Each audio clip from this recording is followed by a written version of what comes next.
The antenna funnels energy to the reaction center. How does it occur? The sequence of the pigments within the antenna that funnels absorbed energy toward the reaction center has absorption maxima that are progressively shifted toward the longer red wavelengths. ये ऐसे ही है क्योंकि एक molecule जब दूसरे molecule को energy shift करेगा तो ऐसा नहीं है कि पूरी की पूरी 100% एनर्जी एक मॉलिक्यूल की दूसरे मॉलिक्यूल में शिफ्ट हो जाएगी। वैसे तो मैंने आपको बताया है कि 95 टू 99% जो है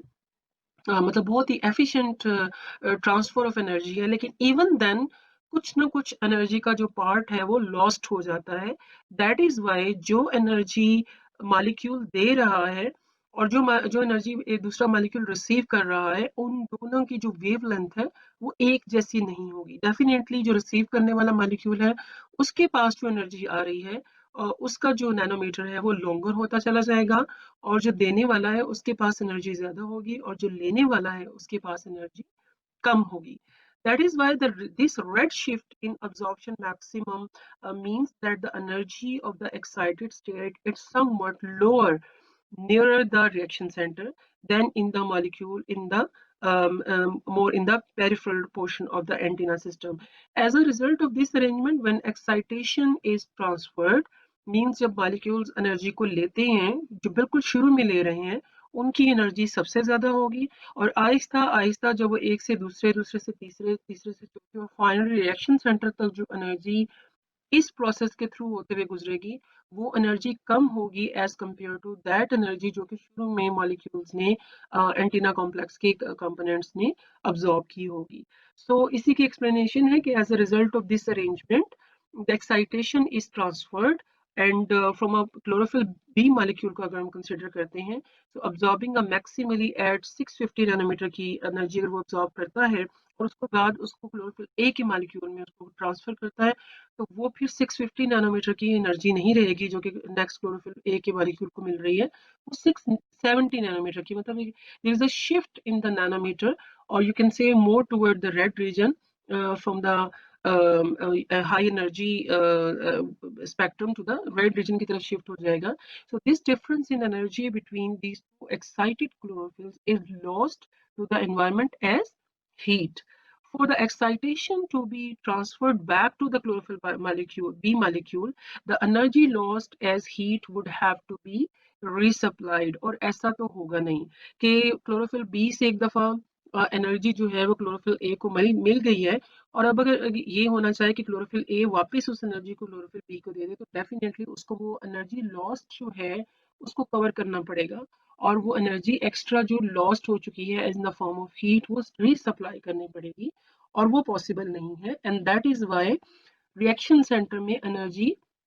नेक्स्ट ही मूव करती है, बैकवर्ड डायरेक्शन में मूव नहीं करती। The probability of reverse transfer is therefore smaller, simply because the thermal energy is not sufficient to make up the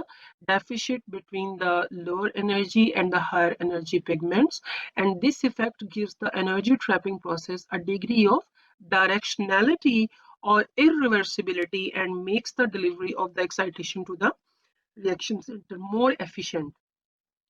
In a sense, the system sacrifices some energy from each quantum so that nearly all of the quanta can be trapped by the reaction centre. एक और बहुत ही crucial और important role जो antenna complex का होता है, that is to serve as a safety valve for the thermal dissipation of the excess absorbed light energy. अगर ज्यादा एनर्जी का एक्सपोजर हो जाए प्लांट को, तो ये जो एंटीना मॉलिक्यूल्स हैं, एंटीना पिगमेंट्स हैं, एंटीना सिस्टम के जो हिस्सा है, ये फिर एनर्जी को डेसिपेट करने वाले वेल्व के तौर पे या सेफ्टी वेल्व्स के तौर पे भी काम करते हैं, वैसे भी कर रहे होते हैं, लेकिन उस टाइम पे इनका जो रोल है वो ज्यादा प्रोमिनेंट हो जाता है। all of the discussions we that I have made in the previous slides, उसकी ये आप कह लें कि किस्म की summary है। आप यहाँ पे देख सकते हैं the excited state energy pigments increase the distance from ये light का source है, और जैसे जैसे molecules इसमें पहले कैरोटीनॉइड्स में एनर्जी आएगी, फिर क्लोरोफिल बी में आएगी, फिर क्लोरोफिल ए में से ट्रांसफर होगी रेजोनेंस के थ्रू, और जैसे जैसे एनर्जी सोर्स से आगे बढ़ती जाएगी तो उसकी जो आप कह रहे हैं कि जो एनर्जी का लेवल है वो कम होता चला जाएगा। एंड और जो पिगमेंट्स क्लोजर होंगे रिएक्शन सेंटर से, जैसे क्लोरोफिल ए जो है वो रिएक्शन सेंटर से इस टाइम क्लोजर है, तो इसकी एनर्जी लोअर होगी। और जो पिगमेंट रिएक्शन सेंटर से फार्थेस्ट होंगे, यानी कि जो दूर होंगे उससे, उनकी एनर्जी ज्यादा है, क्योंकि वो डायरेक्ट कांटेक्ट में है उन फोटॉन्स के जिनको वो ऑब्जॉर्ब कर रहे हैं। तो इसी तरीके से जब तक रिएक्शन सेंटर में एनर्जी पहुंचेगी तो वो उतनी ज्यादा एनर्जी नहीं होगी कि जितनी उन्होंने अब्जॉर्ब की थी। एक और चीज जो मैंने आपको बताई थी कि जो एंटीना सिस्टम है, ये रेजोनेंस के जरिए एनर्जी को एक दूसरे को ट्रांसफर करते हैं, और ये भी आपको बताया था कि during this transfer some of the part of the energy lost as heat, and that is why जो reverse direction में एनर्जी का मूव करना है, that is not possible. In this diagram, the process that some of the energy is lost as heat to the environment by the process of energy transfer from one molecule to another is shown under optimal condition. Although almost all the excitations absorbed in the antenna complexes is delivered to the reaction center, and finally this energy will be available for storage. But during this process of transfer, some of the energy is lost as heat. Now we will discuss the last part of the antenna complex protein, जिसमें photosynthetic machinery के antenna complex के बारे में discuss करेंगे कि वो protein किस तरह की होती हैं। तो पहले हमारे पास है नंबर पे जो बल्क ऑफ क्लोरोफिल फोटोसिस्टम में फंक्शन करता है एज एंटीना क्लोरोफिल। ये एसोसिएट करती है with specific proteins to form a number of different chlorophyll protein complexes, और इनको हम सीपी कॉम्प्लेक्स के नाम से जानते हैं। Tightly associated with the reaction center, P680 and P700 are core antenna complexes. In case of PS2, there are two chlorophyll protein complexes. एक हम कहते हैं CP47 and CP43। जब मैंने आपको फोटोसिस्टम 2 की स्कीमेटिक डायग्राम दिखाई थी, तो वहां पे मैंने इसको आपको शो करवाया था कि यहाँ पे ये मौजूद है। इसी तरीके से PS1 के अंदर क्लोरोफिल प्रोटीन कॉम्प्लेक्स 1 मौजूद होता है। Chlorophyll protein complexes of PS2 की अगर हम जिक्र करें तो उसके अंदर 20 to 25 मॉलिक्यूल्स जो हैं वो क्लोरोफिल ए के पाए जाते हैं। The core antenna chlorophyll A absorb light, but this does do not participate directly in the photochemical reaction। जो मैं आपको पहले ही बता चुकी हूँ कि एंटीना कॉम्प्लेक्स का मकसद जो है फोटोकेमिकल रिएक्शन करवाना नहीं है, बल्कि लाइट को absorb करके और आगे रिएक्शन सेंटर को डिलीवर करना है। However, the protein bound antenna chlorophylls lie very close together such that the excitation energy can easily pass between adjacent pigment molecules by inductive resonance, or you can say the radiation-less energy transfer, and the energy of the absorbed photon thus migrate through the antenna complex, passing from one chlorophyll molecule to another until it eventually arrived at the reaction center. Now the second type of the protein complexes, जितने भी हमारे eukaryotic photosynthetic organisms हैं उनके अंदर देखा गया है कि अगर उनमें क्लोरोफिल ए और बी मौजूद है तो सबसे ज्यादा जो abundant antenna proteins हैं, those proteins are members of a large family of structurally related proteins, and some of these proteins are associated primarily with the photosystem 2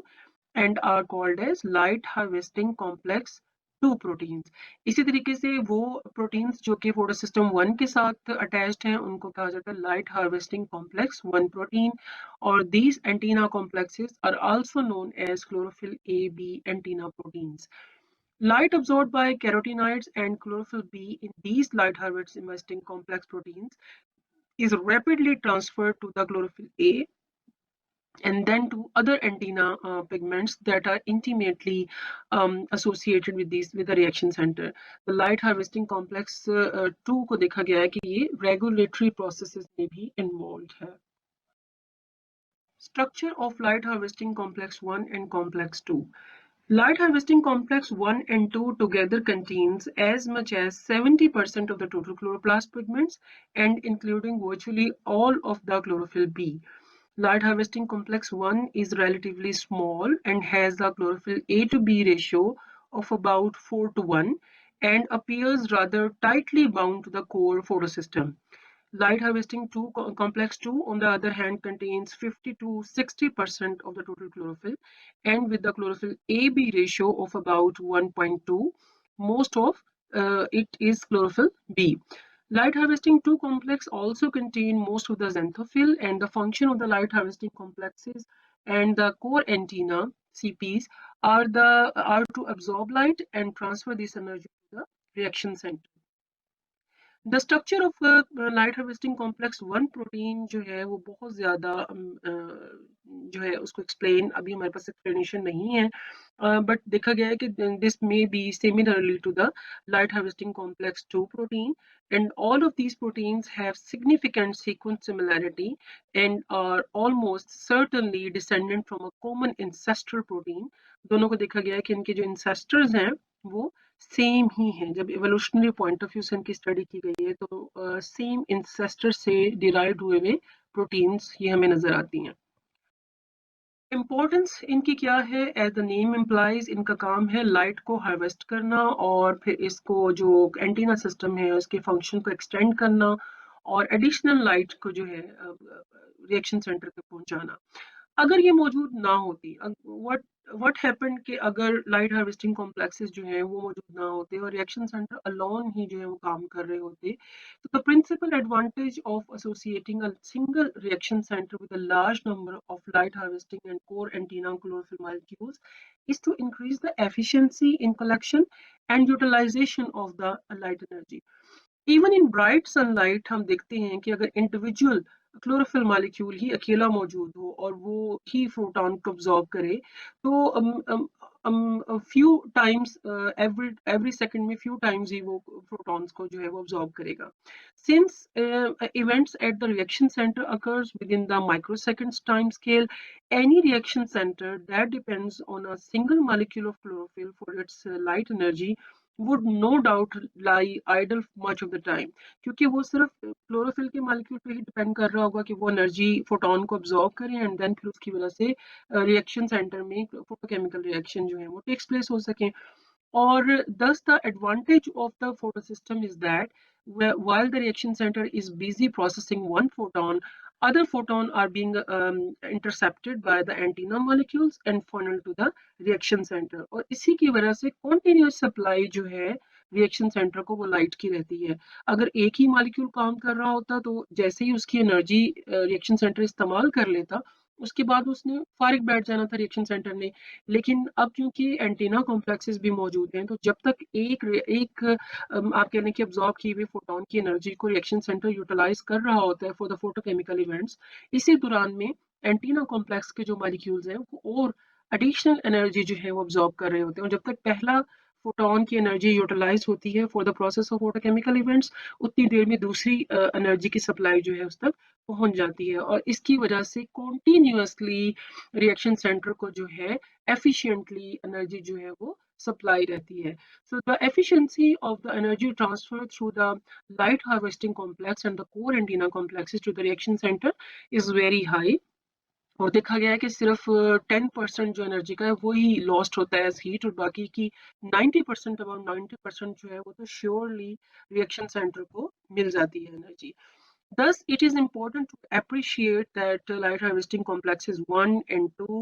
are not necessarily absolute requirement for the photosynthetic electron transport under light saturated conditions, that is under conditions when light is not limiting. Rather, the light harvesting complexes enhance the photosynthetic efficiency under low light, and that is under conditions where light limits the photosynthesis. In fact, photosynthetic organisms modulate the structure and function of the light harvesting complexes in response to changes in the irradiance.